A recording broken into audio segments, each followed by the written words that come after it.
ওগো মাতা ওগো খালাপ, ওগো মাতা ওগো খালাপ, ওগো আমার বোন, এই পুরুষেরই কাছে নারী অমূল্য রতন।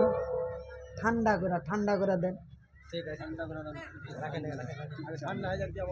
ওগো মাতা ওগো খালাপ, ওগো আমার বোন, এ পুরুষেরই কাছে নারী অমূল্য রতন।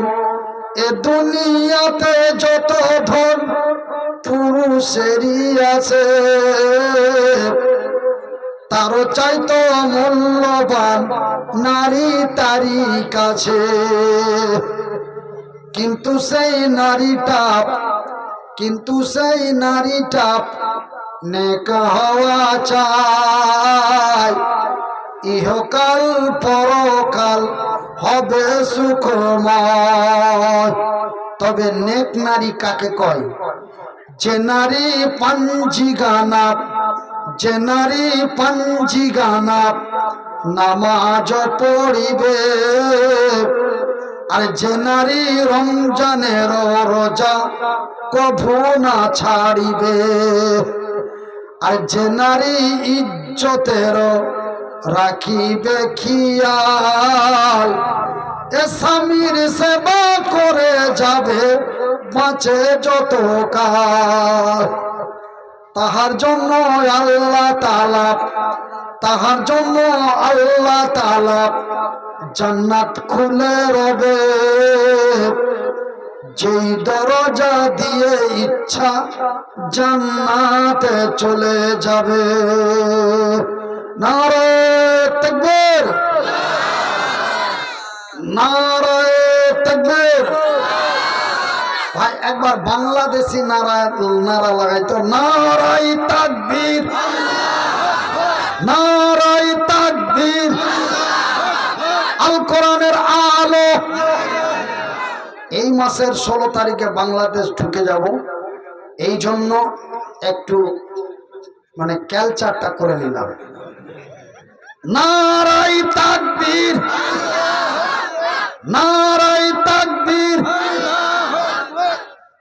আল কোরআনের আলো, আল কোরআনের আলো, আল হাদিসের আলো। আচ্ছা ভাই, এই নারাটা দেওয়া আর একটু উদ্দেশ্য আছে, আমি বলছি, একটু ধৈর্য ধরেন।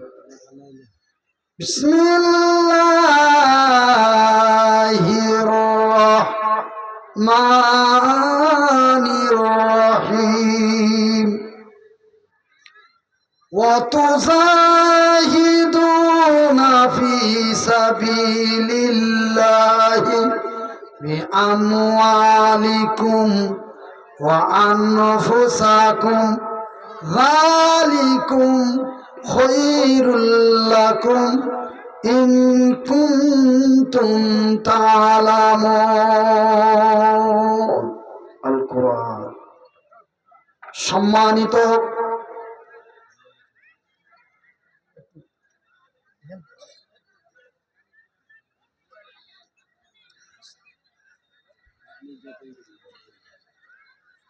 কাপের এই সেটটা ধরুন, আমাকে একটু আঙুল দিয়ে ঘুরিয়ে ধরেন, আমাকে এই আঙুলটা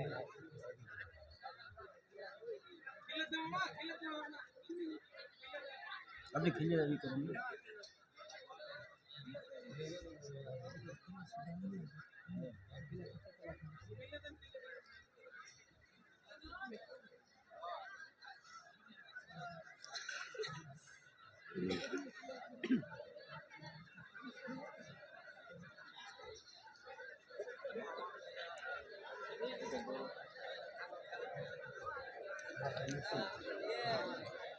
সম্মানিত ও যোগ্যতম আজকের সভার সভাপতি মহাশয়, উপস্থিত ওলামায়ে ইকরামগণ, অত্র এলাকা থেকে ছুটে আসা ইসলাম দরদি, ইসলাম পিপাসিত ভাই ও বন্ধুরা, বয়োজ্যেষ্ঠ বয়সপ্রাপ্ত বাপ এবং চাচারা, স্নেহের কচি কচি ছেলেরা, পর্দায় বসে থাকা মা ও ভগ্নীগণ, প্রশংসা ওই মহান আল্লাহর, যেই মহান রব্বুল আলামিনের অশেষ দয়ায় মহান আল্লাহ আমাকে মৃত্যুর কাছাকাছি পৌঁছে দিয়ে পুনরায় ফিরিয়ে আপনাদের মাঝে উপস্থিত করেছেন। তাই আল্লাহর শুকরিয়া আদায় করে বলি আলহামদুলিল্লাহ। তারপরে পরেই আমাদের ধর্মের গুরু, ধর্মের নেতা, দো জাহানের নবী, নবী মুহাম্মদুর রাসূলুল্লাহ বলুন সাল্লাল্লাহু আলাইহি ওয়াসাল্লাম, তিনার প্রতি শত কোটি শান্তির ধারা বর্ষিত হোক। আল্লাহুম্মা সাল্লি আলাইহি আল্লাহুম্মা বারিক। আমার সম্মানিত ভাইয়েরা, আমার বন্ধুরা, আপনারা মনিরামপুর গ্রামের মানুষ এবং ঝাড়খণ্ড রাজ্য পাকুড় জেলা, থানা কি পড়ে? আচ্ছা, আমার মতো, আমার গ্রাম থানা একই, গ্রাম ও থানা হরিশ্চন্দ্রপুর ডিস্ট্রিক্ট, মালদা, ওয়েস্ট বেঙ্গল।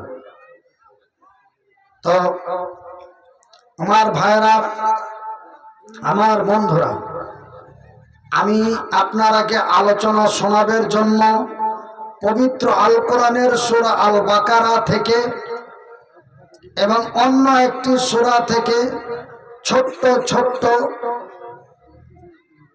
2 থেকে 3টি আয়াত পাঠ করেছি। এই আয়াতটিকে সামনে রেখে আপনাদের কাছে আলোচনা রাখব। মহান আল্লাহ রব্বুল আলামিন 1-2 করে 1.5 বছর আমার জবান বন্ধ রাখলো, আমি কথা বলতে পারিনি। 1.5 বছর কথা বলতে পারিনি। কথা বলবো যখনই মনে করতাম, তখনই 2 চোখ দিয়ে অঝর নয়নে কান্না, কথা বলতে পারিনি। তারপরে গত সেপ্টেম্বর মাসের 17 তারিখ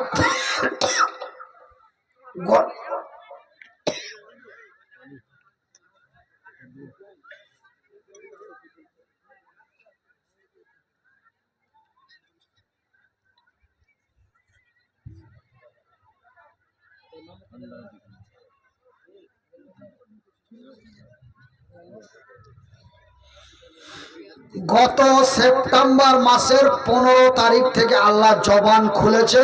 অক্টোবর মাসের 26 তারিখ থেকে প্রোগ্রাম আরম্ভ হয়ে গেছে, বলেন আলহামদুলিল্লাহ। তবে আগের ধমক, আগের চমক নাই, তবে চলছে আল্লাহর রহমতে, আল্লাহর রহমতে চলছে। আর আশা করি আল্লাহ কিছুদিন চালাবে।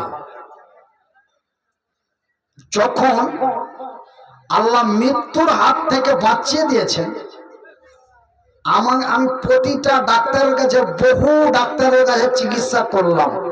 প্রথম চিকিৎসা পিজি, তারপরে জলপাইগুড়ি, দিল্লি, এমস, বিভিন্ন জায়গা চিকিৎসা করলাম।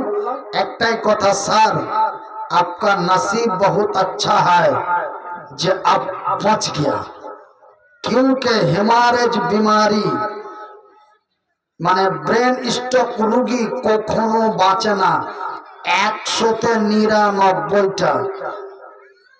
কলকাতার যারা পিজির যারা বড় বড় ফিজিশিয়ান এবং সার্জন ছিল, আমার জ্ঞান আসার পরে বলছে ধন্যবাদ। আমি বলছি, আর আমাকে ধন্যবাদ দিচ্ছেন মানে? তখন কিন্তু আমার আওয়াজ হয় না, তা আমি ইশারাতে বলি আমাকে ধন্যবাদ দিচ্ছেন মানে? বলে 14 দিন পরে আপনার জ্ঞান ফিরলো। তো এটা ধন্যবাদ আমাকে দেওয়া যাবে না, জ্ঞান আমাকে যিনি ফিরিয়েছে তাকে ধন্যবাদ দাও।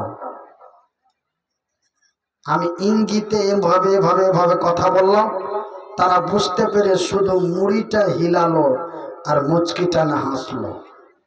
তবে ভাইয়ের আমার, আব্বার আমার, আমি এই জন্য আল্লাহর কাছে এতটাই বিশ্বাসিত যে 14 দিন পর যখন আমার আল্লাহ আমাকে আদমরা করে এই দুনিয়াতে ফিরিয়ে দিয়েছে, তো আরো কিছুদিন দুনিয়ার তাপ পোহাও। কেন ভাই, এই দুনিয়া কি খুবই ভালো মনে করছেন? খালি ভেজালে ভেজাল, সমস্যায় সমস্যা, জঞ্জালে জঞ্জাল।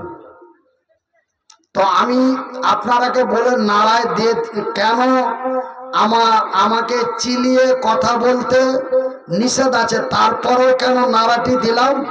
নাড়া দেওয়ার নাম্বার 1 নাড়া দেওয়ার কারণ হলো যে আপনারা রাত এখন 12টা বেজে গেছে, আপনারা অনেকেই কিন্তু ঘুমাঘুমি করছেন, অনেকেই মানে এরকম করছেন। আরেকজন কাছে ভাই এরকম করে ওকে ধাক্কা দিচ্ছে, তাই না? শুনেন, রাত 12টার পরে ওয়াজ শোনা, রাত 12টার পরে ওয়াজ শোনার ঘটনাটা শোনালাম। আমাকে ওই দিকে এরকম একটা ঘটনা ঘটেছে। কোন দিকে? হ্যাঁ, হরিশ্চন্দ্রপুরের দিকে একটা ঘটনা ঘটেছে, তো শুনালেন। ও ভদ্রলোক এরকম জালসা শুনতে এসছে, জালসা শুনতে আইসা মৌলবী বক্তব্য দিয়েছে।